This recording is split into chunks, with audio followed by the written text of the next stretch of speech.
Civilian massacre reported in Ethiopia as U.S. calls for investigation. It's dishonesty in the first place. ሙሉ አንድ ቀን ረፍት የለኝም። እያመመኝ ሕክምና መሄድ አልቻልኩም። ደሞዜ ትንሽ ነው። ኢትዮጵያ ማልማት ፈልጋለሁ፣ ግን እናንተ ግብር አትከፍሉም። ስራዬ እንዳልሰራ በየቦታው ክላሽ የተኮሳችሁ ሰው እየገደላችሁ ትበጠብጣላችሁ። እናንተ እያረጋጋው ስራ ልሰራ አልቻልኩም። ናይዘም ጆኖሳይደራት መራሕት ነገር ኻዮም እንታይ መንነት ካን ዓኻኸ መንነት ካን እንታይ መንነት አይዳ አነ ዳ ህጅራ አኮለኩዛ ይኮ ዘለኹ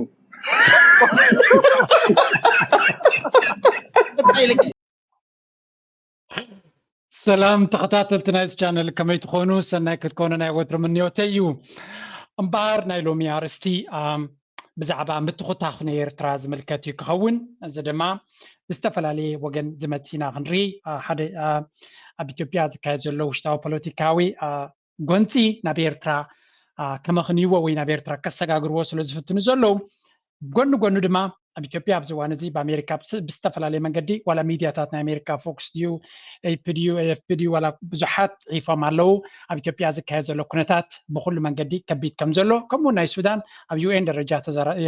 ዘረባ ፈጢሩ ኣሎ ስለዚ እዚ ኩነታት እዚ ኣብዚ ለንቀነ ናይ ሕብረት ኣፍሪካ ኣኼባ ክግበር ስለ ዝኾነ ኣብ ኣዲስ ኣበባ ማይክ ሃመር ከምኡ ድማ ናይ ኣሜሪካ ስፔሻል ኤንቮይ ክልተ ወከልቲ ንሱን ካልኣይቱን ኮይኖም ናብኹም መፅኦም ሕጂ ፕረስ ሰክረተሪ ናይ ፕረስ ሪሊዝ ናይ ኣሜሪካ ፎሬን ሰክረተሪ ኣውፅኡ ፀኒሑ ሰው ብሓፈሻ እንታይ ኢና ንርኢ ዘለና እቲ ኩነታት ረሲኑ ከም ዘሎ ኣብ ኢትዮጵያ ክንሪኢና ናብ ኤርትራ ገፁ ብኸመይ ከተንፍስዎ ከውፅዎ ይፍትኑ ኣለዉ ክንሪኢና ደንበ ሕንፍሽፍሽ ዝኽተልዎ ዘለዉ ዝተፈላለየ ኣዘራርባ መንነት ካብ ሎሚ ለንቀና ካብ ዘለና ሎሚ ከም ዘለና እናተባህለ መቸም ብዙሕ ኢና ክንርኢ ገሊኡ ከስሐኩም እዩ ገሊኡ ክምህረኩም እዩ ገሊኡ ከጉህየኩም እዩ ኦፍኮርስ ከምኡ ድማ ታሪካዊ ሰነድ ነዚ ምዝ እዋን እዚ ዝኸይድ ክፍትነ ናይ ሆፕ ክትፈትዎ ፕሊዝ ላይ ግበሩ ሓንቲ ኣገዳሲት ኢንተርቪው ናይ ፕሬዚደንት ኢሳያስ ኣብ ዝተወሰነ ግዜ ዝገበራ ምዝ ናይ ሎሚ ትኸይድ ክንርኢ ኢና ብእንግሊዝ ተገበረት እያ ብዙሕ ተሪር ፍላይ ወያነ ወይ ከዓ ነቲ መርሕነት ናይ ትግራይ ተሪር ዘረባ እዩ ዝጥቀማ ብኡ ክንሪኣ ክንፍትን ኢና ዕሙቕ ኢልና ክንሪኣ ብዛዕባ እንታይ ዝዛረባ እውን ክንሪኦ ክንፍትን ኢና መጀመሪያ በዚ ናይ ኣሜሪካ ሓድሽ መግለፂ እስከንጀምር Civilian massacre reported in Ethiopia as U.S. calls for investigation. The U.S. is calling for an investigation into an alleged massacre of civilians in Ethiopia's Amhara region, where a local rights group says more than 80 people were killed last week following clashes between soldiers and armed groups. ኣብ ኢትዮጵያ ብተደጋጋሚ ኣብዚ ዝሓለፈ እዋን ተፀቒጣ ክትሓልፍ ትፍተን ዝነበረት ሰራዊት ናይ ኢትዮጵያ ብወግዒ ሰባት ከም ዝቐተሉ ኣብ ሓደ መርዓውዲ ወላ መርዓዊ ዝበሃል ቦታ ማለት እዩ ክሳብ 80 ዝበፅሑ ከም ዝቐትሉ ዝበፅሑ ደቂ ተባዕትዮ ምዃኖም እዚ ከዓ ብሰራዊት ንሲቪላዊ ህዝቢ እዚ እቲ ህልቂት ዝበሃል ከምዚ ከም ዝኾነ ዘይተገበረ ኣብ ልዕሊ ኤርትራ ዝገብርዎ ዝነበሩ ተግባራት ናይ ሰራዊቶም እንታይ ምዃኑ ኣብ ኣምሓራ ብዝተፈላለየ ወገን ንሪኦ ኣለና ብትማል ኣብ ትግራይ ዝግበር ዝነበረ ኣብ ኮንግሬሽናል ሂሪንግ ናይ ኣሜሪካ ብንፁር ነቲ ወኪል ናይ ማይክ ሃመር ዝሓተትዎ እዩ ነይሩ እቲ ኣብ ትግራይ ዝረኣናዮ ባህሪ እዚኣ ስእሊ ክንቀይራ ቁርብትለይ የስ ብሓፈሻ እንታይ እዩ ዝብል ዘሎ እቲ መንግስቲ ናይ ኣሜሪካ نات أزخانة مصنعات كجبرلو كخلالو أبي إرترا نبي إرترا زجبر كسجن كسب حجي independent organization مصنعات زي جبرلو يوز خوين زلوا هنا بزعبوز ملك discussion كنرينا so إذا قد عايزي بميديا معرباو ميديا I don't know بتحرم جارجان I think أنا أبي محجة أمس لكم نير حد expert كزارب كله بزي تايزبل جنوسايد هلكيت قال ملاي لهم عن أرت منقص خزارب أنت دليل منقص كيور دليل مالو مالتيو يوزن الباب بنا أمريكا أكايدا نايسيا نايتي سلاوي أكايدا ناتومن سلزي أنت أرابي زخيد بزح زرباتات قبرلو نتايج بيا كقطفوا خمسة يكون فلوتيو جن I think وين أبي أكايدون كغير كقبروين ويقلنا قرص قالو سلزي تكون تتعبي كوكو عصراس لزي كارل زولنا تهاجر بتدقاقا من ريالنا زدما أتنهينا رينا in detail in time على تومين time زولي زلو نكرينا let's go. The U.S. ambassador to Ethiopia, Irvin Massinga, said Friday that the U.S. government is deeply concerned by the reports from the town of Merowe and called for unfettered access by independent human rights monitors, as well as an impartial investigation to ensure the perpetrators are brought to justice. Massinga said in a statement that the reported killings of civilians in Merowe followed disturbing reports of other violations in Amhara and elsewhere in Ethiopia, which is gripped by several internal conflicts. A rebellion broke out in Amhara. So, كم تنريو زلنا التكونتات قليل كم زي كوني بتدقاقامي أنصار إثيوبيا زوت زلو مجلسيتات مكتتالي يدليو مراي يدليو زخان تايزة تنبهلكا أبتي بوليتيكانا إثيوبيا بزح ساقامات كم زلو مجنزاب كرلينايو وشتاو كنتاتنا أبي ولا كوانا بيرترا كساقاقرو يفتنو انتلو بغاليلو كساقر سلمتايمنا بيرترا كساقاقرو يفتنو زلو نبلدالنا كمال لساينا زا ريبورت زيا حانتي بزي لنكني مساء الله جيوم أب ميديا تخل زلا كنرينا زخا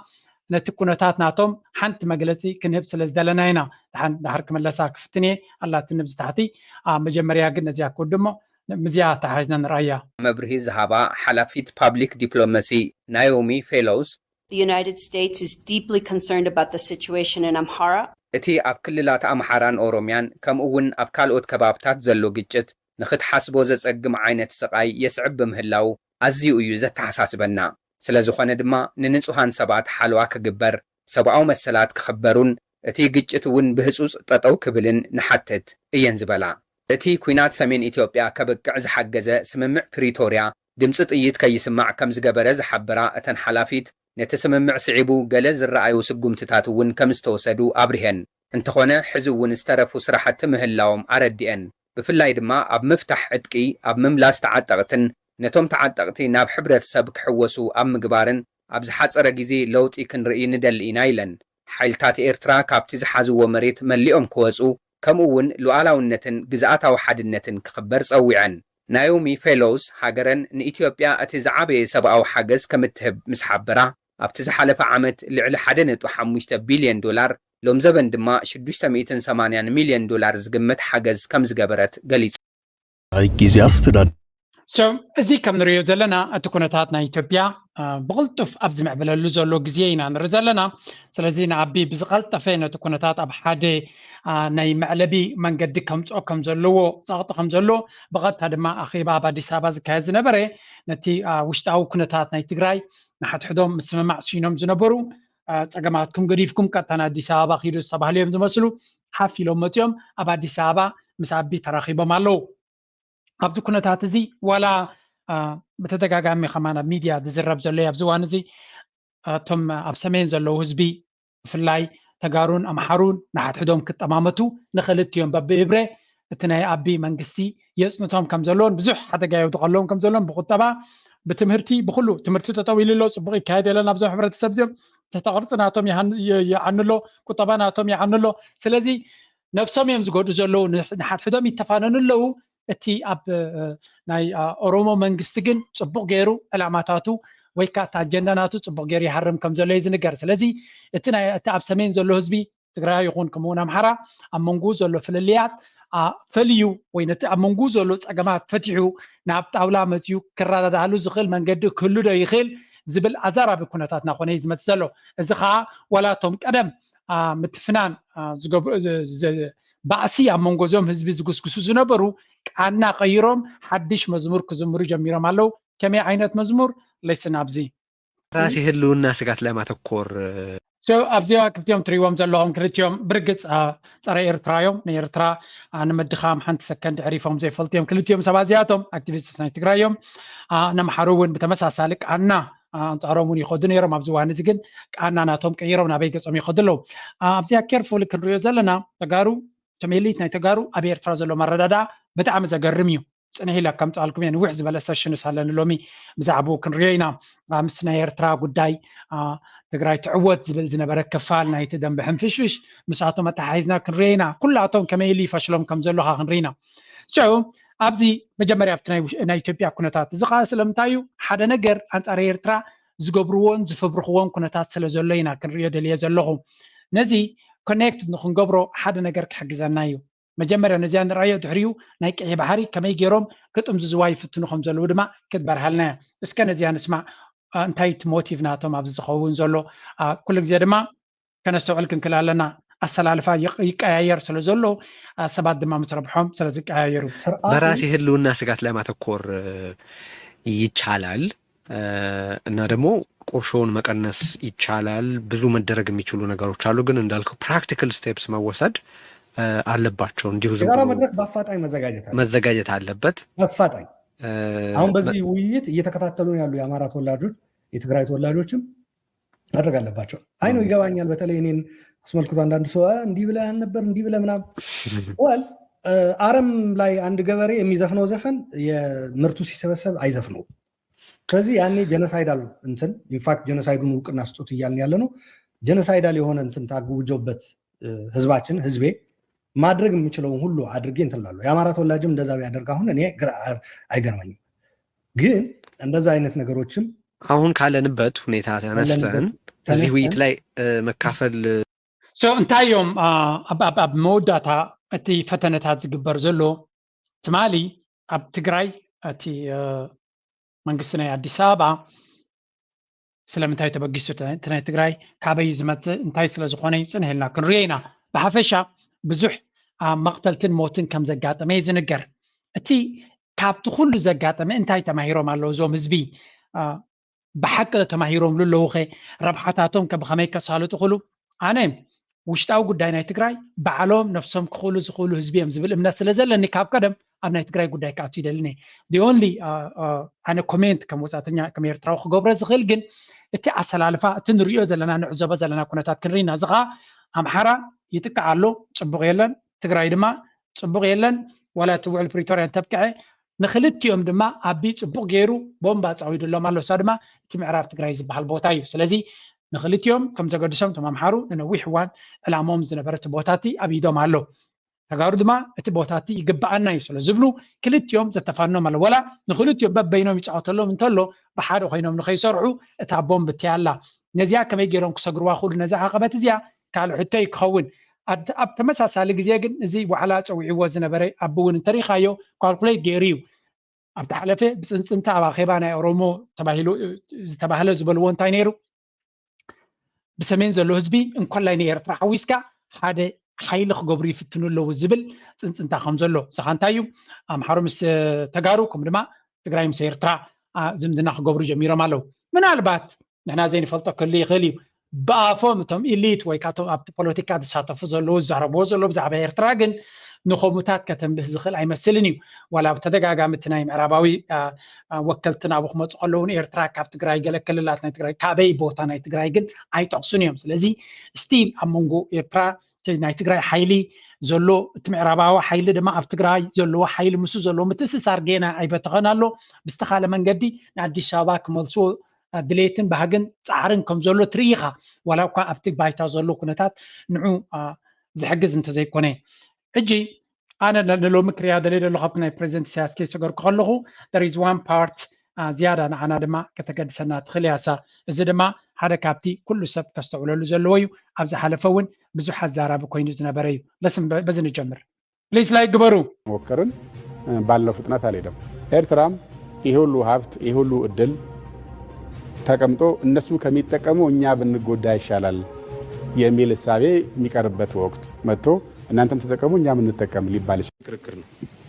so መጀመሪያ በዚ ንጀምር እዚ እንታይ ዝብል ዘሎ እንታይ ማለት እዩ እንታይ ዝዛረብ ዘሎ ንምንታይ ዕላማ ይኸ ዝዛረበ ዘሎ ኢልካ ብዕቱብ ተገዲስካ ክትሪዮ ዘለካ ኩነታት ኣሎ ድሓን ኣብዚኣ እውን ብዙሓት ፅሒፎም ነይሮም ኣብታ ትቕፅል ቪድዮ ከይሰገርና ከለና ካልኦት ሪያክት ዝገበርዎም ክንርኢ ንኽእል ኢና እዚ ሰብ እዚ ኣብ ዝሓለፈ ፕራይም ሚኒስተር ናቱ እንታይ ኢሉ ዘረባ ሂቡ ነይሩ ትዝክርዎ እንድሕር ኮንኩም ብንጹር እንታይ ዓይነት ዘረባ ተዛሪቡ ነይሩ እቲ ፕራይም ሚኒስተር ናቱ give me a second so ኣምላኽ ይመስገን ምስ ሶማሊላንድ ኣብ ጉዳይ ኣፍ ደገ ባሕርናትና ብትኽክል ዓፂና ነቲ ጉዳይና ድማ ፈቲሕናየሉና ብምባል ተዛሪቡ ነይሩ እንታይ ማለት እዩ ኣብ ደገ ባሕሪ ረኺብና ካብ ኤርትራ ይንጨቃጨቕ ካብ ጅቡቲ እውን ክንጨቃጨቕ ኣይኮናን ምስ ሶማሊላንድ ብዝገበርናዮ ውዕል መንገዲ እንታይ ይበሃል ኮይኑ ኣምላኽ ይመስገን ጥራይ ዝበሃል ኢሉ ተዛሪቡ ነይሩ ፕራይም ሚኒስተር ኣብ ቅድሚ ዝበዓሎም ንምሉእ ዞባ ድማ ኣብ ዕግርግር ይትይዎ ነይሩ ሕጂ ድማ ተገምፂሉ እንታይ ይብላ ኣሎ ኤርትራ ኣብ ደገ ባሕርናቶም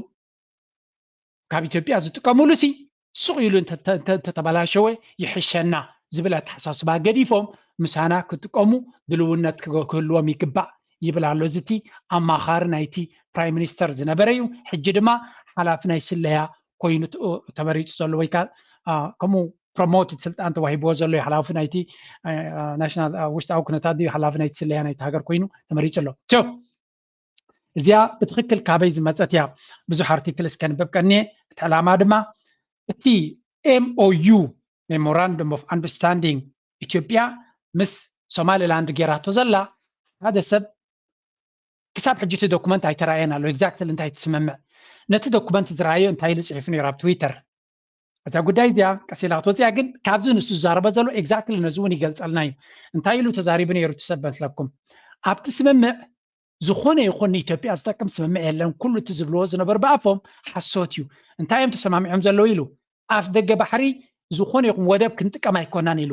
20 ኪሎ ሜትር ወተሃደራዊ መደበር ዝኾነ ይኹን ናይ ቢዝነስ ረብሓ ዘይብሉ ወተሃደራዊ መደበር ንኽንሃንፅ ጥራይና ተሰማሚዕና ዘለና እንታይ ኢኸ መንግስቲ ኢትዮጵያ ክህብ ነዚ ንኽረክብ ኢልዎም ሓደ ንሶማሊላንድ ከም ሃገር ሪኮግናይዝ ክገብራ እዩ which is a big political ፀገም ከምፃልና ዝኽእል ኢሉ ካልኣይ ኣብቲ ኢትዮጵያን ኤርላይንስ ኢንቨስት ክገብሩ እዮም ስለ ሶማሊላንድ ጭራ መሬት ወተሃደራዊ ዕላማ ዝኾነና ዝኾነ ይኹን ኢኮኖሚካዊ ረብሓ ንዘይብሉ ቦታ ንኽቡና ምዃነ 50 ዓመት ድሕሪ ገዲፍና ንኸይድ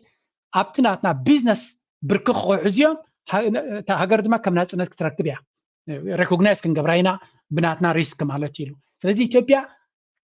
መታለሊ ዳዩቲ ኣብን ትናቷ መራሕትን ኣታሊሎምና እዮም ዘለዎም በር ዝኾነ ይኹን ረብሓ የብላን ዳትስ ዋይ ድማ ክሕባእ ዝደልይዎ ዘለው ሰብ ክፈልጦ ዘይደልይዎ ዘለው እናበለ ፅሒፍ ነይሩ ልክዕ ነዚ ዝብሎ ዘሎ ናብ ኤርትራ ገፆም ዝተኻትኽዎ ዘለው ዓፋር ወገን ካልእ ሚኒስተር እውን እንተኾነ ናይ ሚኒስተር ኢሪጌሽን ዲገለ ብተደጋጋሚ እቲ ክልል ዓፋር ኣብ ደገ ባሕሪ ኢትዮጵያ ክልል ዓፋር ዘሎሲ ኣብ ደገ ባሕሪ ይግብኦ እዩ ቃልሲ እውን ኣለዎ መሰሉ ክረጋገፅ ይግባእ እናበለ ዝተኻትኽ ቪድዮታት ናይ ቀደም እናምፁ ፀገማት ክፈጥሩ ጀሚሮም ኣለዉ ስለዚ ኣብ ሶማሊላንድ ገይሮሞ ዝነበሩ ሓደ ንረብሓናቶም ንፕሮፓጋንዳ ዝገበርዎ ምዃኑ ካልኣይ ድማ ነቲ ዝበልዎ እውን ከተግብርዎ ኣይደልዩን እዮም ዘለዉ ምክንያቱ ንሶማሊላንድ ከም ሃገር ከይቅበልዋ ብዙሕ ተፃብኦ መፅዎም ስለ ዘሎ ልውላውነት ናይ ሶማልያ ኩልና ንኽብር ስለ ዝበሉ ዓለም ኣንፃር ዓለም ክኸዱ እዮም ማለት እዩ ቻይና ብተሪሩ ከም ኢላ ኣላ ኣሜሪካ እውን ተደጋጋሚ ኢላ ብታሕቲ ካልዩ ብኣፎም ግን ኤሮጳዊ ሕብረት ካልኦት ሃገራት ዓረብ ኩላተን ተንከባቢ ዘለዎን ተመሳሳሊ ስለዚ ኣይዞሌትድ ኮይኖም ስለ ዘለዉ ካብቲ ውዕል ክሃድሙ ይፍትኑ ኣለዉ ሶማሊላንድ ድማ ብጀካ ንሶማሊላንድ ዘይተቐቢልኩም እቲ ዲል ትርጉም የብሉን ኢላ ፀቕጢ ትፈጥር ኣላ ስለዚ እንታይ ክፍትኑ እዮም እጅውን መሊሶም ኣብቲ ናይ ኤርትራ ኩነታት ዕግርግር ከምፁ ክፍትኑ ከም ዝኽእሉ ምግንዛብ የድሊ ንመለስ ሕጂ ካበይ ተበጊስና ኢና ነዚ ንዛረብ ዘለና ኣብዚያ ስምዕዎ ሕጂ የዓለም አቀፍ ሕግ በእርግጥም እዚ እሱ ዝብሎ ዘሎ ቅድሚ ሕጂ መለስ ዜናዊ ዝገብሮን ዝብሎን ዝነበረ እዩ ሃው በኸመይ እንተኢላ ንስማ ላንድ ሎክድ የሆኑ ሀገሮች የባህር በር የማግኘት መብት እንዳላቸው የማግኘት መብት ሲባል በኃይል የመያዝ ወይም በባለቤትነት የመያዝ ሳይሆን በወደቦች የመጠቀም አክሰስ ቱ ዘ ሲ የማግኘት መብት እንዳላቸው በማያሻማ ሁኔታ ተደንግጓል። ስለሆነም ይህን ጥያቄ አንስተን ልንደራደር፣ ልንከራከር፣ ልንጨቃጨቅ እንችላለን። ከኤርትራ ጋር መብቱ አለን ይህን ጥያቄ ለማንሳት። በጉልበት የሰው ሀገር መያዝ ነው እንጂ ማንችል። በአሁኑ ሰዓት ይህን ማድረግ ይጠቅመናል አይጠቅመንም በሚል ነው ያየ ነው። ቢጠቅመን ኖሮ እንሄድበት ነበር። እኛ ያን ብር ተጠቅመን በጅቡቲ በመጠቀም የምንፈልገውን አገልግሎት ማግኘት እንችላለን። ስለዚህ ከዘለቄታው አንፃር ምንም እንኳን በአሰብ መጠቀም እኛን ምናልባትም የኤርትራን ያህል የሚጠቅመን ነገር ቢሆንም አሁን ካለንበት ተጨባጭ ሁኔታ አንፃር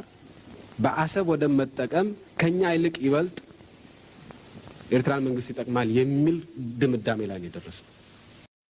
እዚያ ምናልባት ጽቡቅ ጌርና ኣብ ካልእ ግዜ ደጋጊምኩም ክትሰምዕዋ ትኽእሉ ኢኹም። እዚ እቲ ምስጢር ነይሩ ባዕላቶም ነቲ ኣብ ደገ ባሕሪ ናይ እንታይ ብል ፀኒኡ እቲ ርድዋን ሕሴን ኣብ ቅድሚት ኣብ ደገ ባሕሪ ዘይጥቀምሉ ክነሶምሲ ንሕና ዘይንጥቀመሉ ኢትዮጵያ ከይትረብሓሉ ኢሎም ዓፂኦሞ ዘለዉ ክገድፍለዎም እቲ ዝሕዝን ክፋል ኣብ ግዜ ህወሓት እውን መራሒ ዝነበረ እዩ እዚ ሰብ እዚ ጽቡቅ ጌይሩ ዝፈልጥ ፕራይም ሚኒስተር ናቱ ቀደም ዝነበረ መለስ ዜናዊ እንታይ ብል ነይሩ ኣብ ደገ ባሕሪ ካብ ኤርትራ ወፃኢ ብጅቡቲ ከፊልና ክንጥቀም ዝመረፅና እቲ ገንዘብ ንጅቡቲ ንኸፍሎ ካብ ኤርትራ ትረብሖሲ ጅቡቲ እንተረብሓቶ ይሕሸና ምክንያቱ ንኤርትራ እንተኸፊልና ኣላ ክሓልፈላይ ብቁጠባ ላዕለ ክትከይድ እያ ስለዚ ንኤርትራ ወላ ካብ ብውሕድ ንኸፍላ እትኾና ብዙሕ ብር ናብ ጅቡቲ እንተኸፈልና ይሕሸና እዩ ዝብል ዘሎ ትሪእዎ ኣለኹም ተንኮል ሕማቕ ግብሪ ሕማቕ ስራሕ ናይ እዞም ሰባት እዚኣቶም እዚ እቲ ኣይዲዮሎጂ ናቶም ክትፈልጥዎ ዘለኩም ካብ ኤርትራውያን ዝረብሑ ካብ ኤርትራውያን ኣሕዋቲና ሓደ መንነትና ክብልኩም ከለዉ ክጥንቀቑ ክትክእሉ ኣለኩም ኩሉ እቲ መራሕቲ እቲ ህዝቢ ካልእ ክኸውን ይኽእል እዩ እቲ መራሕቲ ዝኽተልዎ ኣይዲዮሎጂ ግን ንኤርትራ ንምጉዳእ ጥራይ እዩ ስለዚ ንኤርትራ ብተነፅሎ ብድኽነት ንክትህሰስ ስለንደሊ ኣብ ደገ ባሕሪ ዝኾነ ከም ዘይጥቀመሉ ክንገብር ኢና ንሕና ግን ብዝተኻለና መጠን ከፊልና ካብ ጅቡቲ ክንጥቀም ኢና ምስ ግዜ እዚኣ ምናልባት ዝበላ ድልየቱ እንዲ መንታይ ኣለካ ጆርጆ ስለምንታይ ከም ትብል ክትብሉ ትኽእሉ ኢኹም ነዚኣ ምስ ወሰኽካ ኣላያ ትርጉም ትባካ ነዚአን ክልተ ነተሓሓዙለን ብምስጢር ከ ምስቶም ዲፕሎማታ ይዘራረብ ነይሩ ልስና It cannot accept Badima as Eritrean territory, as doing so would compel Ethiopia to recognize that it was the aggressor when entering Badima during the 1998 hostilities. She goes on to quote Joseph Lagualia. So, እዚኣ ትሪእዋ ፀናሕኩም ቅድሚት ሓንቲ ፖለቲከኛ ናይ ኣሜሪካ ዝነበረት እያ እዚኣ ድማ ኣብ ኣዲስ ኣበባ ነይራ እንታይ ትብል ኣላ ኢትዮጵያ ነቲ ውዕል ናይ ብይን ናይ ውዕል ኣልጀርስ ክትቅበሎ ይትኽእልኒ እያ ወይ ካብ ብይን ናይቲ ኮሚሽን ናይ ዶብ ክትቅበሎ ይትኽእልኒ እያ ምክንያቱ ንዑ ክትቅበሎ እንድሕር ኮይና ኣብቲ ብይን ድማ ባድመ ንኤርትራ ተዋሂባ ስለዚ መበገሲ ናይቲ ኩናት ናይቲ ዕግርግር ባድመ እንድሕር ኢልና እሞ ንኤርትራ እንተተዋሂባ እቲ መበገሲ ምክንያት ንኤርትራ ክትጎብጣ ከም ዝፈተነት ኢትዮጵያ ይክፍለጥ ስለዚ እዚ ድማ ንኢትዮጵያ ከም ገበነኛ ከቁፅራ እዩ ስለዚ ድማ ክትቅበሎ የብላን ኢላ እዚ ዊክሊክ ዘውፅኦ ምስጢራዊ ሓበሬታ ካብኣፎም ዝወፀ እዩ ስለዚ ልክዕ ምስቲ ድሓን ንቐፅል ኣብታ ካልአይቲ ክፋላያ እታ ቀንዲ ምስጢር ዘላ ናብቲ ናይ ዩኤን ዝሰደድዎ እዚ ትሪእዎ ዘለኹም ከዓ ናይ ዓቃብ ሰላም ኣብ ኤርትራ ዝነበረ ናይ ኤርትራ ናይ ኢትዮጵያ ጠቕላላ ናይቲ ዓቃብ ሰላም ሓላፊ ዝነበረ እዩ እንታይ ዓይነት መልእኽቲ መፂዎ ነይሩ the UN peacekeeping mission in Eritrea and Ethiopia. Prime Minister Meles has told him that Ethiopia's strategy was to isolate Eritrea and wait for it to implode economically.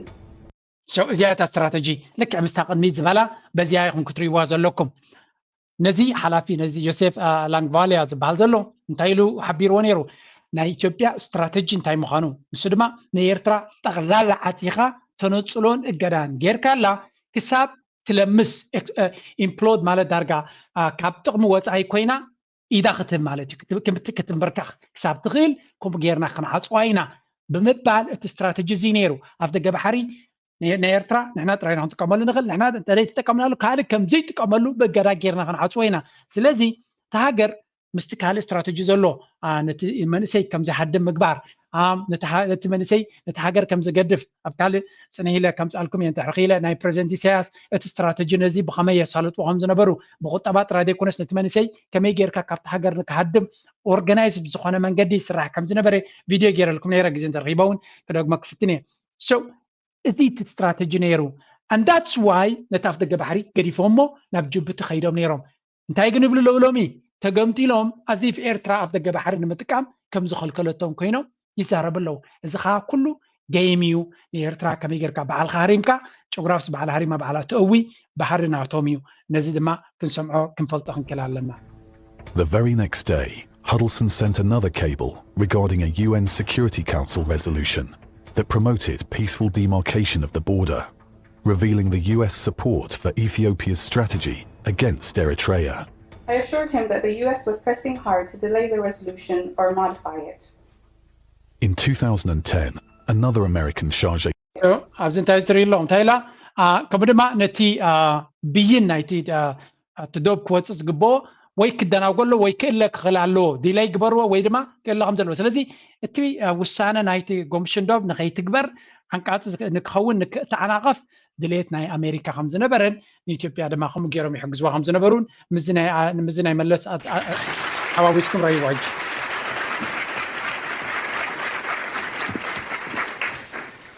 ስለዚህ በኤርትራ የሚኖረው ሁኔታ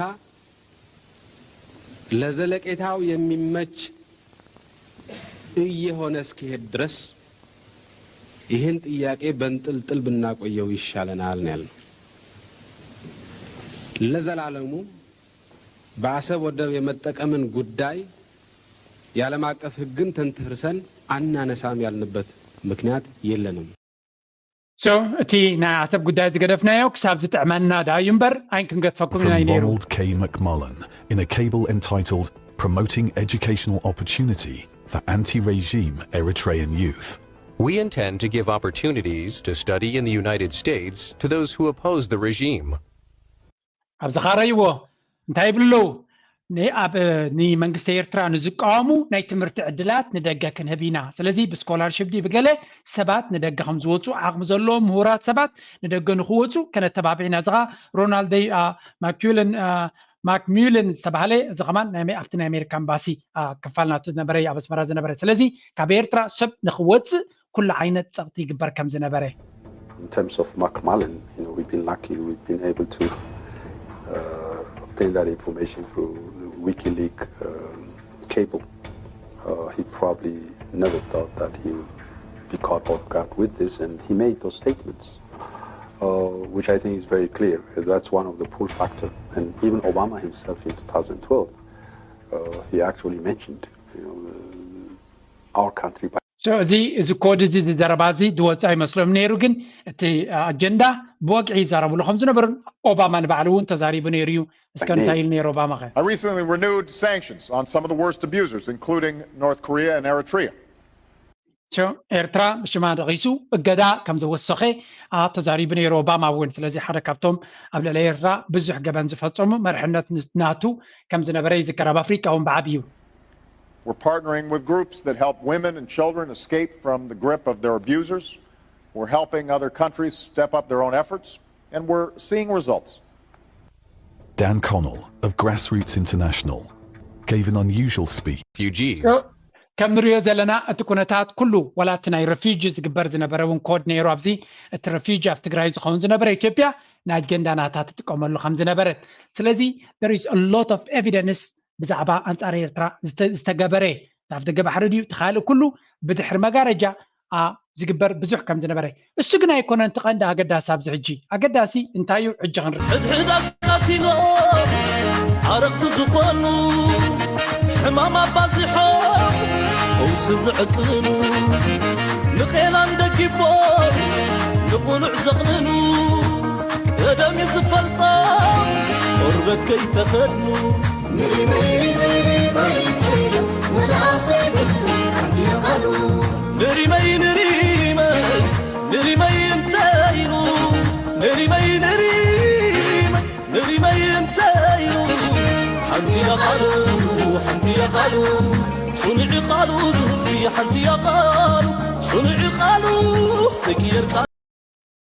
መልእኽቲ ብጣዕሚ ሲምፕል መልእኽቲ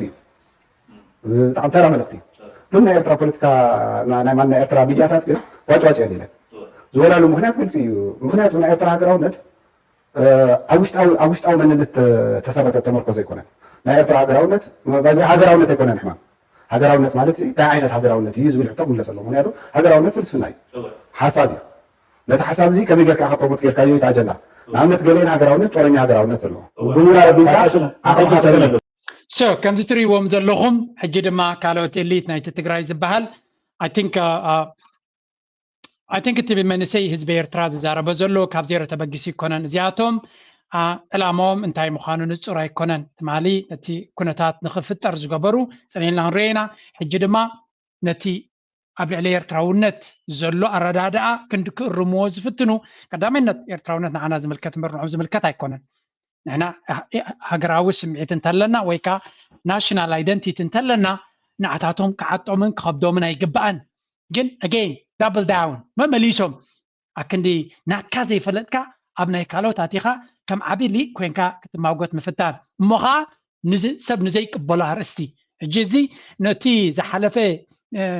إرتراوينات زبحال لشيطقان دس ألاقي زبل زنبري نعوي وسيخو مليسو كرد عنا زفتن زولو نسمع يومو يحريو بخال من قد ملاسينا سلام بس كلمة أسكولم سوى دزبال ناي حساب على المياين أتعافوني بلتكاوي تباني أبونيو منسي ناس تايلو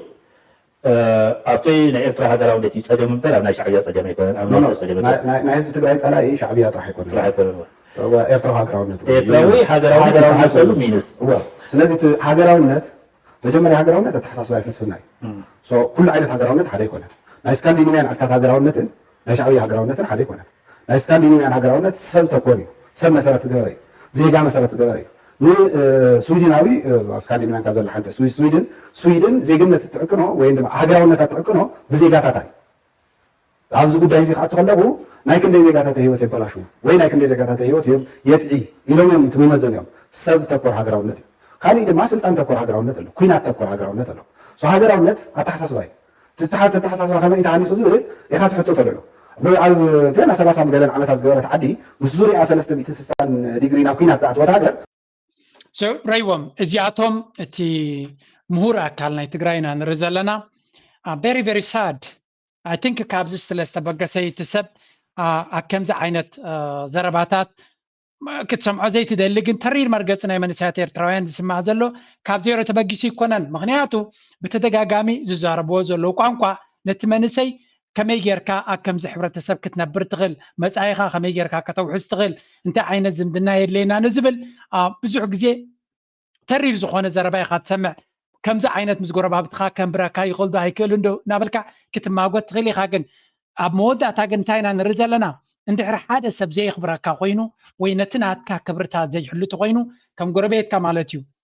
وشتاو قدايو دليت خبر خلي ابتنا قربيت متيوغن ابت مسرت زي سمامع ويكا نتنا كا مسرت كفرس سعر خوينو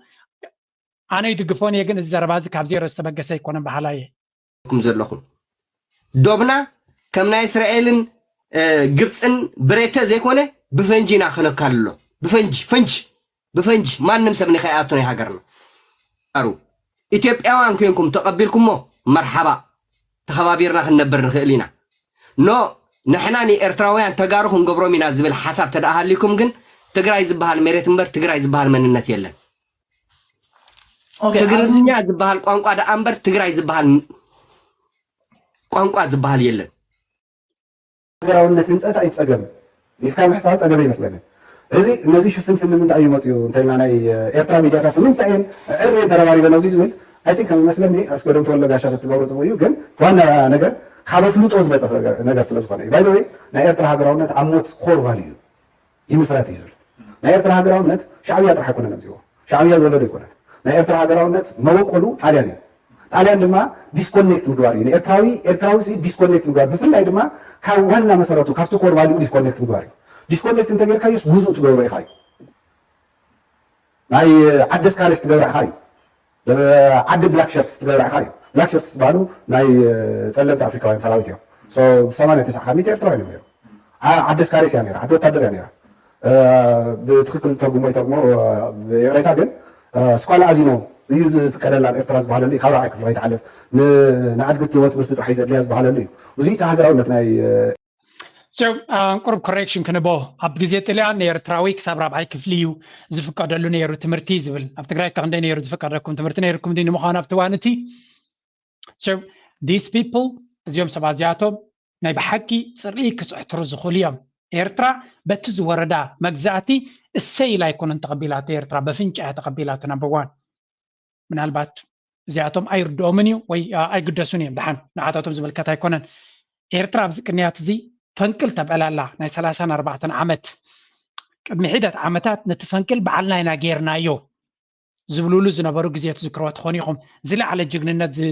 ዝገበረ ናትና ኣዘዝቲ ሰራዊት ናይ ህወሓት ሓይልታት እዮም ነቲ ክፈንቅል ክኸውን ኮይኑ ሞ ኢሎም ከይሓፈሩ ዝዛረቡ ዝነበሩ ህዝባዊ ግንባር እቲ ዝለዓለ ሓይሊ ናትና እዩ ነይሩ እናበሉ ዝፍክሩ ዝነበሩ ኣይ ቲንክ እዚኣ ሕቶ እዚኣ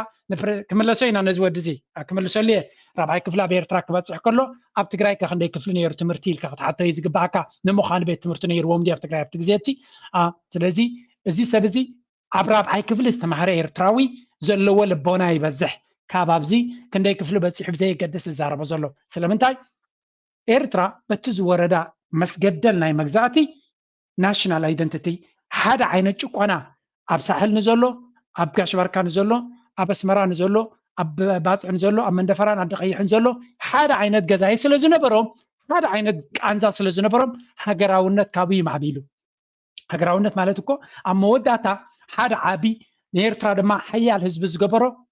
ብተፈጥሩ ካብ ጎረባብቱ ስለ ዝሕይል ወይ ፍሉይ ስለ ዝኾነ ይኮነን ፀላእትናቱ ገጀፍትን ሓያላትን ስለ ዝኾኑ እዩ ሓያል ህዝቢ ክኸውን ክኢሉ ፈርዲኹም ኣለኹም ስለዚ ነቲ ህዝቢ ኤርትራ ዝወርዶ ዝነበራ ደራዕ ኩሉ እቲ ፀላኢ ዝመፅእ ዝነበረ ከጥፍኦ ዝደሊ ነቲ መሬቱ እቲ ፀጋታቱ እምበር ነቲ ህዝቢ ዘይደሊ ስለ ዝኾነ ሓያል ህዝቢ ገይርዎ ገጅፍ ፀላኢን ሓያል ፀላኢን ስለ ዝነበረ ድማ ሓቢሩ ክሰርሕ ነቲ ፀላኢ ክኣሊ ክብል ዝኮስኮሶ ንሱ ነቲ ሃገራውነት ወሊድዎ ስለዚ እቲ ሃገራውነት ካብ ቃንዛን ሽግርን ዝመፀ እዩ ኣበይ ማ ይኽብልዎ እዚኣቶም ካባና ንላዕሊ ዝደሃኹ ዝነበሩ እዮም ኣብ ስደት እዚኣቶም መስገደል ኢቨን መንግስቱ ሃይለ ማርያም እውን እኮ ሬኮግናይዝ ኣይገብሮምን ነይሩ ንህዝባዊ ግንባር ከም ሓደ ዓቢ ግንባር ይርዮ ነይሩ እምበር ንህወሓት ተገዲሱ እውን ርይዎ ከምዘይፈልጥ ምስ ህዝባዊ ግንባር ወይ ከዓ ምስ ህዝባዊ ሓይልታት ናይ ኤርትራ ኣወዳዲሩ ከምዘይርዮ ዝነበረ ግን ንሳቶም ግን እቲ ኣሮጋንስ ወይ ከዓ ትዕቢት ኣብዚ ፕሬዚደንት ኢሳያስ ሓንቲ ሕቶ ክሕተት ከሎ ስምዑ ላይክ ግበሩ ፕሊዝ ነዚ ቻነል ሰፖርት ግበሩ Speaking of the Wayane regime, Wayane never ruled Ethiopia with consensus. It always relied on military and security power. One of the most misunderstood aspects of Wayane's military power was that prior to Derg's defeat or even after that, Wayane portrayed to be a major military power. But those who closely followed the pre-91 aspect, Eritrea actually had the greater and superior military force, even when the defeat of Derg that changed that regime came about. Not only this, Wayane actually now brags that even during the Eritreans' battle for freedom, that without Wayane's contribution, Eritrea would not be successfully. They cite specific examples like the Kekok or the sixth invasion of Derg. They quell that all that kind of propaganda they do. But the people who followed really think otherwise. What was the reason for the history of the armed struggle to get distorted like this? An alternative fact created by TPLF to called as a major military power that decided the future of the East African country. And also, how did TPLF got to where it is right now? And did EPLF made some miscalculation about TPLF's capabilities that made it a monster that it is now? One of نوحت يا أجد حتى دما ذا فيديو ذا بإنجليش أبتدى درار فور أفريقيا تبلالاتكم أنا قد مستوى السنة زي استجابرت يا so انت يوم زبلوا زلوا مجمريا ويانا ويكاتنا ويانا حيل عبدي سباق كله حدا بروباغندا برتع غيرو حيال وتهدر وحيل خمزلو جن بديمقراطية زي ما حدر مخاني زنا جرنيرو اتخونا جن بتزلو نايم فرعن وتهدر وحيلنيو زي ما حدر نيرو even نت بروباغندا ناتهم جن أفتك زي صورة ندرج مقيار زنا برا جزء زلا على حيلنا ناتهم كم زنا برا غيرهم بروباغندا يجبروا قربي لنا التاريخ زفلت جن ኤርትራ ሓያል ህዝባዊ ግንባር ሓያል ነይሩ እምበር ንሶም ኣይኮኑ ነይሮም ስለዚ ነዚ ዘሎ ኩነታት ነቲ ናይ ሰውራ እውን እንትኾን ነቲ ናይ ደርጊ ኣብ ምፍራስ እውን ንሳቶም ሓያላት ከም ዝነበሩ ነቲ ታሪክ ናትኩም ግን ከንስዎ ይፍትኑ ከምኡ እውን ንስኻትኩም ከም ህዝባዊ ግንባር ኣብ ልዕሊ ወያነ ዝነበረኩም ካልኩሌሽን ጌጋ ድዩ ነይሩ ኮይኑ ከምዚ ዓይነት ስርዓት ክኸውን ኢልኩም ትግምቱ ነይርኩም ዲኹም እንታይ እዩ ነይሩ እቲ ኩነታት እናበለ ብዙሕ መልክዓት ዘለዎ ሕቶ ይሓቲትዎ ዘሎ ንስማዕ ሕጂ All the sad things in Ethiopia is rulers have tried to live in a myth they create, and it's a repetition of history, and the record is there. We're not talking about the liberation struggle in Eritrea, how it evolved. It's a matter of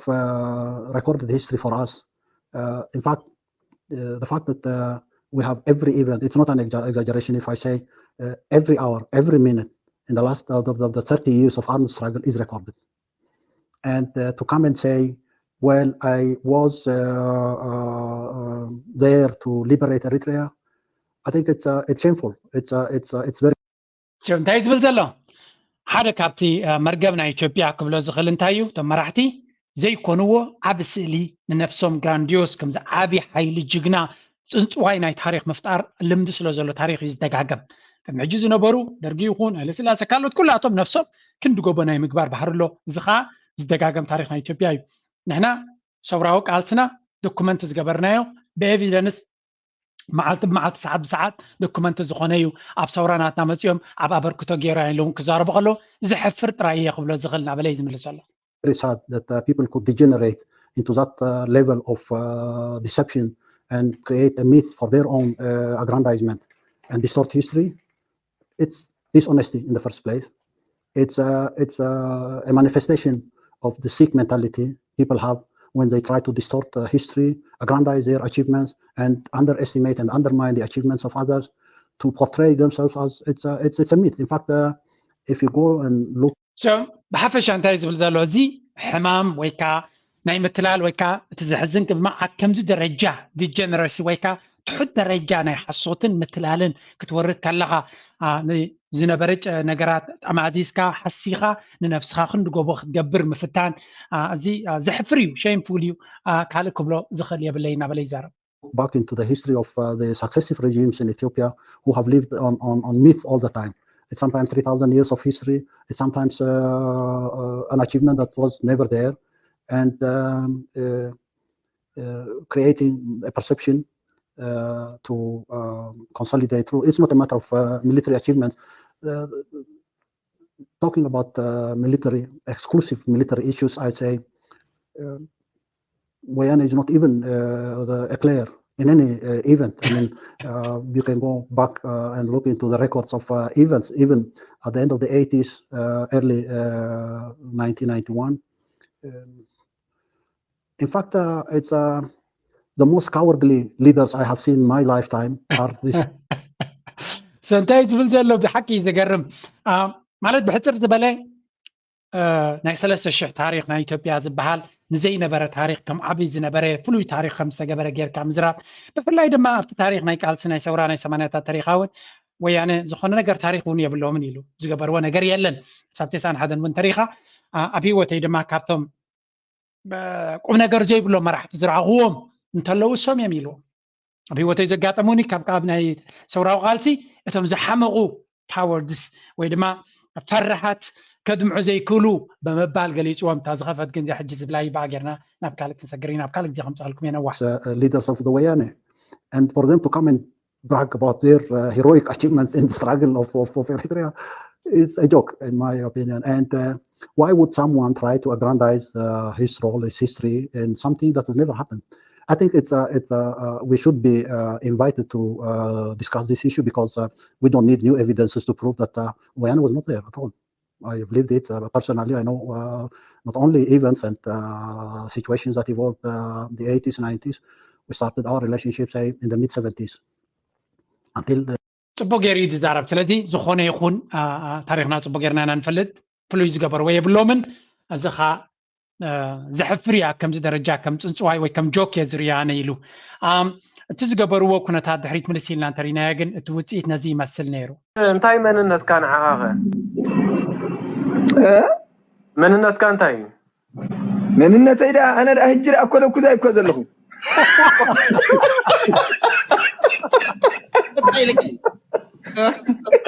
ጅዳ ኸይራ ግዳይ ግን በቃ ጽባቐ ድሕር ደጀን ረትዕኒ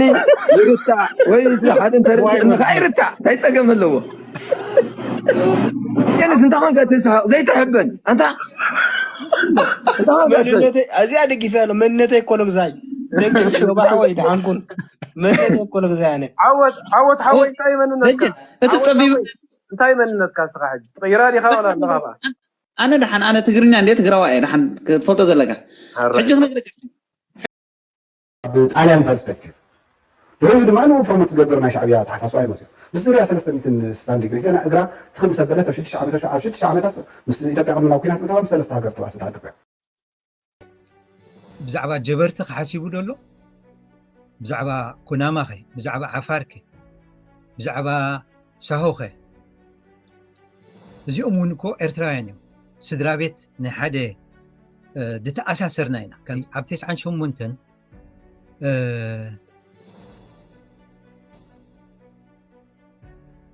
ኤርትራዊ ዘበለ ወይ ካብ ኤርትራዊ ዝውለድ ዘበለ ካብ ኢትዮጵያ ልዕሊ 80,000 ኣኪቦም ክጉሕፍዎ ከለዉ ናብ ሃገረ ትግራይ ኣይኮነን ናብ ክልል ትግራይ ኣይኮነን ጉሒፎሞ ናብ ሃገረ ኤርትራ እዮም ጉሒፎሞ እታ ሃገር ኤርትራ እንተዘይትነብር እዚ ኩሉ ህዝቢ ኤርትራ ናበዮም ተጓሕፈ እታ ሃገር ኤርትራ እንተዘይትነብር እንተዘይትመጽእ ብክንደይ ቃልስን መስዋዕትን ናይ ትግራይ መራሕቲ እውን ኣብ አዲስ አበባ ኣብ 4 ኪሎ ከኣትዉ ኣይምኽኣሉ ኤርትራ ንዓና ነቶም ኤርትራውያን ሃገርያ ናይ ዜግነት ሃገርያ ናይ መንነት ሃገር ከዓ ባህል ሃገራዊ መንነት ንምፍጣር ኣብ ግዜ ኩናት ኣምሓራ ወይ ኢትዮጵያ ዝበሃል ፀላእ ነይሩ ድሕሪ ኩናት ግን ትግራይ ዝበሃል ፀላእ የድሊ ነይሩ ኔሽን ቢልዲንግ ማለት እዩ ተኣነስ ብዙሕ ግዜ ዝወስደላ ዝበሃል ምክንያት ከም ዘሎ ኮይኑ ማለት እዩ ኤርትራ ተጣሒኑ ተቐጭቅጩ ኣብቲ ዓባይ ድስቲ ተሰኽቲቱ በሲሉ ምንታን ኤርትራዊ ዝበሃል ሃገራዊ መንነት ክፍጠር እንታክገብር ኣለዎ መረብ ፖለቲካዊ ዶብ ምዃኑ ጥራሕ እኹል ኣይኮነን ማሕበራውን ባህላውን ዶብ ክኸውን ኣለዎ ስለዚ እታ ናይ ቀደም ናይ ጥልያን ዝነበረት ዓጋመ ቨርሰስ ምዕቡል ኣዝማ ትርስንጓይላ ንሰምሃር ክትከላ ብመሬት ብባሕሪ መእተዊ ተሓሪ ጭብጥ ንጥዋለት ድቕድቕ ርእሲ ምድሪ ዓጋት ዘይብልካ ንኹሉ ተኣሊ ፈንቅድ ኢሎም ብኻየ ፈንቅና ባዳህሪ ሃገራውነት ፍልስፍና ድሑር ፖለቲካዊ ፍልስፍና ድሑር ፍልስፍና ዘለዎ ሃገራዊ ህንፀት እንትኾን ተሎ ጎዳኢ እዚ ኣነ ኣይውሽ ብዛዕባ ኤርትራ ተዘይዛረብ ቦርደርና ትሕሶም ተዘይመፁ ግን ተዛረብና ተንሽጣርኦም ፕላን ኤ ኣብ ማሕበራዊ መራኸቢታት ሃገርካ ገሃነብ ከም ዝኾነት ሰብ ከም ዘይብላ ሰራዊት ከም ዘይብላ ህይወት ከም ዘይብላ ሰቢኾም ዓድኻ ተድፍር መንእሰይካ ከተፍልስ ነዚ ይዕድሙኻ ኣለዉ ፕላን ቢ መእተዊ ሲኢኖም ዝፀንሑ ጭፍራ መሪሕካ ዝቕተል ወገንካ ኣቕቲልካ ዝዝመት ታሪኽካ ዝሚትካ ክትኣቱ ይከኣል እዩ ይብሉኻ ኣለዉ ኤርትራዊ ሓይልታት ምክልኻል ድማ ከም ዝብለካ ኣሎ መሬት ዓዶ ቦይ ጓና ካብ ዝረግፃ 30 ዙርያ በፂሒ ዘሎ ሰርቪስ 3000 ይብፃሕ ሓለዋሪም ቀጻሊ ማለሊት መሬተይ ካብ ትረግፅ ኣፍሪቃ ክልተ ሰብ ትረፍዋ ንሶም ከማን ኤርትራውያን ወድን ጓልን እንተዘይ ኮይኖም ግብግብ ኤርትራ ናብ ትግራይ ምእታው ሰራዊት ኤርትራ ናብ ትግራይ ምኾነ ይደና ትብል ሕጂ ክልተ ነገራት እዩ ሓደ ትግራይ ሃገር ኣይኮነትን ማለት ፖለቲካ ይብለካ አይደለ ኖርማል በካል ዘረባታት እንዛረብ ንኽእል ኢና ግን ሰለስተ ክስታት ይሉላ እንጂ ሓደ ኤርትራ ትግራይ ወሪዳ ካልኣይ ኤርትራ ጆኖሳይድ ፈፂማ እቲ ሳልሳይ ኤርትራ ዘሪፋ ዝብል እዩ ንብረት ድዩ ወቴቨር መካይድ እንዲዩ ገለ ማለት ኦኬ እንጂ እቲ ቀዳማይ ወራር ናይ ሓደ ሃገር ዝበሃል ብሕጋዊ ደረጃ ከመይ ዝግለፅ ኣብ ስምምዕ ናይ ጅዳላቶም ናይ ፀጥታን ናይ ውሕስነትን ስምምዕ ወታደራውን ፀጥታውን ውሕስነት ስምምዕ ኣለዎም ምስቲ ማእከላይ መንግስትን ምስ ኢዝያስን ስለዚ እንተ ደኣ ኤርትራ ኣብ ትግራይ ስለ ዝኣተወት ክትከስስ እንተ ደኣ ኮይና ክኸስስ ዘለዎ እቲ ማእከላይ መንግስቲ እዩ ቢኮዝ ንሱ እዩ ሓላፊ ናይዚ ልኡላውነት ማለት እዩ ስለዚ እዚ ግን ክኸስስ ኣይክእልን ቢኮዝ ስምምዕ ስለ ዘሎ ብመሰረት ስምምዕ ከዓ እዩ ኣትዮም ኢልካ ክትዓፅዎ ትኽእል ኢኻ እቲ ካልኣይ ብዛዕባ ጀኖሳይድ ዝበሃል ጀኖሳይድ ብትግርኛ ቃል ብቃሉ ህልቂት እዩ እሱ ከዓ ናቱ ዲፊኒሽን ኣሎ ሕጂ ትግራይ ተኻይዱ ድዩ ህልቂት ጭብጥሎ ድዩ ማለት ናፃ ኣካላት ኣረጋጊፆሞ ድዩ ካልኣይ ክውዳእልካ ናትካ ኣራእያ ትነግረኒ ካልኣይ ሰራዊት ናይ ኤርትራ ኣብ ትግራይ ከይዱ ጀኖሳይድ ክፍፅም ኣብ ህዝቢ ወይ ህልቀት ክፍፅም እንታይ የርብሖ ማለት እንታይ ዕላማታት ዘሎ ኣበይ ንምብፃሕ እዩ ማለት ህልቂት ዝበሃል ባይዘወይ ሚሊታሪ ኣሜሪካ ወታደር ነርካ ዓድዋር ወታደር ነይረ ናይ ኩናት ገበና ዝበሃል ኣሎ ሰይንስኻ ንሓደ ወታደራዊ ማዓስከር ክትሃርም ሰለጥካ ቦምባ ኣብ ቤት ትምህርቲ ትወድቕ እሞ ተምሃሮ ትቐትል ኣብ ሕክምና ትወድቕ ኣብ ህዝባዊ ኣብ ማይ መሰጋገሪ ቢንቶ ክትሃርም ትኽእል ጉድኣት ውረድ ኣብቲ ስቢል እዚ ምስ ገበናት ናይ ኩናት ይቁፅር ክሓስቡ ህልቂት ማለት ግን ታምስለካ ፓርት ናይቲ ታርጌት ክኸውን ከሎ ኣብ ከምዚኣ ማዓስከር ክትካትከ እንደገና ካብ ሓሊፍካ ነዚ ከምዛ ዘላ ቁሸት ኣቃፅል ዝብል መልእኽቲ ክትመፅእ ከሎ እዚ ህልቂት ይበሃል ዋላ ክልተ ሰባት ይኹኑ it is part of the native nation ዝኾኑ ዘሎ ማለት እዩ ስለዚ ከምዚ ክገብር እሲ የብል እዩ ንማለቱ ጭብጥ ኣሎ እዩ እዚ እቲ ክመለስ ዘሎ ሳልሳይ ነገር ተመስገን ኣነስ ካን ኤርትራዊ ሲምፕሊ ወላ ንዓኻ ምናልባት ፍርቅኻ ትግራዋይ ስለ ዝኾንካ ናይ ስጋ ነገር ብዙሕ ክስማዓካ ክእል ግን ፖለቲካሊ ንዓኻ ማዕረ ይስምልከተና ተረዲካኒ ኣነ እዚ ንምንታይ ልዕሊ ደንጊዝካ ክን ክብለካ ትኽእል ወይ ኣነ ንምንታይ ክንዳ ሓዚነ ባዕኩ ይኮነ እቲ ጉዳይ ንሕና ኤርትራውያን ኢና ፖለቲካሊ እንታይ ፅልዋ ፈጠረልና ሕጂ ኣብዛ ግዜ እዚኣ ሲ ህዝቢ ትግራይ ንህዝቢ ኤርትራ ብህልቂት ሓቲቱ ንሓዋሩ እንታይ ጥቕሚ ኣለዎ ንክልቲ ሕብረተሰብ እሞ ከዓ ዘይተገበረ ከም ኤርትራውን ብፍላይ ከዓ ኤርትራ ህልቂት ጌራ ኢልና ምእማን ንዓና እንታይ ዓይነት ፖለቲካዊ ረብሓ ስለ ዘለዎ እዩ እሞ ከዓ ዝተገበረ ዝተጨበጠ ነገር ተዝኸውን እኮ ምፍዑል ኤርትራ ቤት ግን ዘይተወዓለ ዘይነበረ ነገር ሕጂ ተጋሩ ብፍላይ ሕወሓት ዲጂታል ደገ ዝነበረ ንምንታይ ከምኡ ይብል ነይሩ ፖለቲካል ስትራቴጂ ነይሮም ቢኮዝ ናይ ብሓቂ ኣናቦቶም ዝዝኾኑ ከምኡ ገበርኩ حق حطو حق زي بلي حق عمر زي الشاو زي بلي قالو مسكر دانيال يوكل جنرال طلعهم تسمى جنرال علي وتقيس عرض كايوم ذكروت مالي شبح قحتي لا يمكن أبيت دمسيسو بما يوعي صبر بما قحيات يحسو دنقول له فرس الجمز ديني أبيت ملكسو يا حتى خيفا كنزال كابا خانتي بايمن كبلي أفقر مرات بحاولنا بسله تقادالي حدا يدرب خالق ما نغلي تكميدا وقق كله أثراتو زك هبله نمنتاي بحسوت نغنا تزار زي حق رجعون بحسوت زي اللي إن حدا رزمرق كمل أقول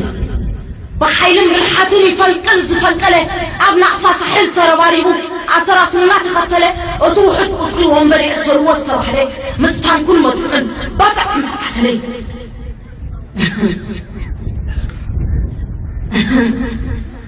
ناي وضع حاجة زغلكم وطنكم مستبللة بزعبا جيبوتي زي نزارب منتاينا بزعبا السودان زي نزارب بوردر تحسهم بوردر داماتهم تحسهم كوينات يولو كوينات زول تحساسوا حاجة أو نتيجة على حزب تبرايزهم أنا كوينات زول تعرف بس كسنت طيب كسنت مثل زي في سنتين أنا هو لكن سينا برنزير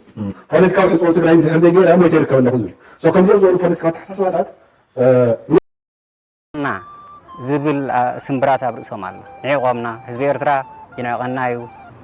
شعبيا ينعقنايو نتجارو حنت دمو نحم سناتو حنت فليت نشي حماما يبلونا يم سنغافور كوني دليو تمنيتهم كاليو حمامهم تاي مغاني ردانني أنا سنغافور قديفنا ولا هو عند حردا سفيرنا نعوم تاي حمامهم ما يردا كان سلازي تايم القطر نحنا عند حردا ترميسهم كنبرخو للهم سلازي نمنتاي بينهم يمعبلو بينهم قعزن متاي قصدو مسانا زرخ بيبلهم زرخ بنا ناي تفطرو ነገር ኮይኑ ዶብ ጥራይ እምበር ምዚኦም ዘራህብ ዝኾነ ይኹን ምኽንያት የብልና ምኽንያቱ ናይ ኣፍሪካ ቁጠባዊ ዕቤት ዝገድሰካ ተኾይኑ እዚ መልእኽቲ ዝስምዓዮ መጀመርያ ገንዘብካ ኣብ ስቶክ ማርኬት ኢንቨስት ግበሮ ንክዓቢ ምኽንያቱ ኣብ ባንኪ ኮፍ ኢሉ ዘሎ ገንዘብካ ባንኪ ዝጥቀመሉ ዘሎ ንኤውሮጳ ንኣሜሪካን ድማ የማዕብለሉ ኣሎ ቁፅሪ ክልተ ንኣፍሪካ ክጠቅም ዝኽእል ክእለትን ፍልጠትን ንኽንሕዝ ክንብገስ ኣለና ቢዝነስ ክንመሃር ክንክእል ኣለና ሎሚ ተተማሂርና ብዝምዕቡሉ ዓለም ኢና ድማ ንኣፍሪካ ክንጠቕማ ንኽእል